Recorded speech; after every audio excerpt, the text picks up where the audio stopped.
Helo yna. Marlyn Samuel ydw i, a fi sydd wedi sgwennu y stori Trŵ Lyf yn y gyfrol Cariad Pyr gan wasg y Bwthyn. Mi ges i ngeni a'n magu yn Sir Fôn, yn Llanddeusant, rhyw bentra bach yng ngogledd orllewin yr ynys. A mae'r Llanddeusant hefyd yn enwog am ei melyn wynt, sef melyn llynnon sy'n dal i droi heddiw. A rhyw dafliad carreg hefyd o'n nghartra fi o Bedd Branwen. Ond bellach, dwi dal yn byw ar yr ynys, ond ym Mhentra Berw, ger Gaerwen. Mi ges i wahoddiad i sgwennu stori yma gan wasg y Bwthyn, sbel yn ôl rwan yn 2014, yna dipyn o flynyddoedd wedi mynd heibio. Mi roedden nhw wedi cael comisiwn i sgwennu llyfr cyfres o straeon byrion ar wahanol fatha o gelfenna o gariad. A mi dyma nhw ffeindio bod nhw'n fyr ar gyfer un stori. Dyna nhw eisiau un stori bach arall ar gyfer y gyfrol. A beth bynnag nhw, dyma nhw'n gofyn i mi. Wel, a hefyd ches i fawr o amser i sgwennu'r stori, rhyw gwta bythefnos os hynny, ond ta waith, roedd rhaid meddwl a meddwl yn sydyn. O'n i ddim eisiau sgwennu stori ramantaidd, sentimental am gariad, sef am ryw hogyn yn cyfarfod y ferch ma ar fai, yn boy meets girl ac yn y blaen, a dyn boy falls out of love ac yn y blaen ac yn y blaen. Ond o'n eisiau rhyw stori wahanol mewn ffordd, a rhyw agwedd wahanol ar gariad llynde. A dyma fi meddwl am unrequited love. Dwi'n siŵr bod ni gyd, wel, pan da ni'n ifanc, yn ein harddegau cynnar, beth bynnag, o ella bod ni wedi ffansio rhywun, ac ella bod y person arall ddim yn gwybod am ein bodolaeth ni mewn ffordd. A dyna oedd y cnewellu cyntaf, dyna lle ddoth y syniad cychwynnol ar gyfer y stori.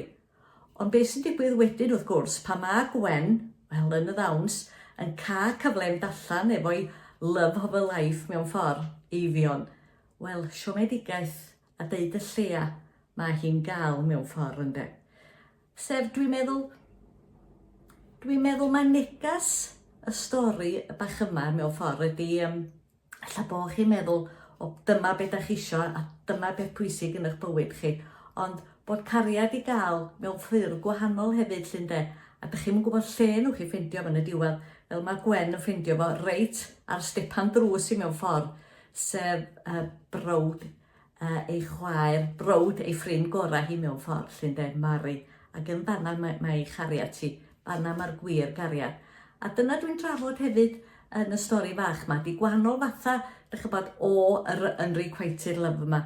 Mae Heledd ei wires bach Gwen, wel mae hi fo'r crush anferth yma ar Harry Styles ac yn y blaen, a mae llawer iawn ohono ni pan da ni yn ifanc, dych chi'n bod efo'r crush yma ar ryw seren bop neu beth bynnag, a dyn mae'r elfen yna yn cael ei drafod efo'i ochr hi ac yn y blaen llynde. Ond mae'r gwir gariad, o ydych chi'n gwybod lle gwch chi hyd i hwnnw, a pa bryd a rownd y gongol ac yn y blaen. Dwi'n gobeithio bydd y darllenwyr yn gallu unieithu efo Gwen mewn ffordd, os dwi'n siŵr bod ni gyd wedi bod yn y sefyllfa yma rhyw dron yn bywydau, yn enwedig pan da ni'n ifanc ac yn y blaen, yn gallu cydymdeimlo hefo hi, dych bod yn ffansio o'r hogyn eifion yma, ac yn gallu rhoi di hunan mewn ffordd yn ei sgidiau hi, ynde.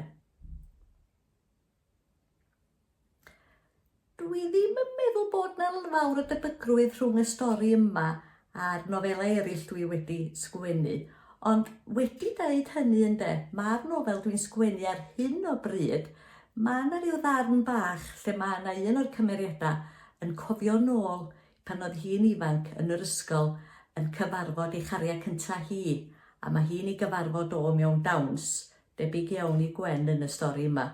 Ond os y debygrwydd neu beidio, wel, i gymharu, dwi'n meddwl bydd rhaid chi ddarllen y nofel honno, ynde, yr ail brodas.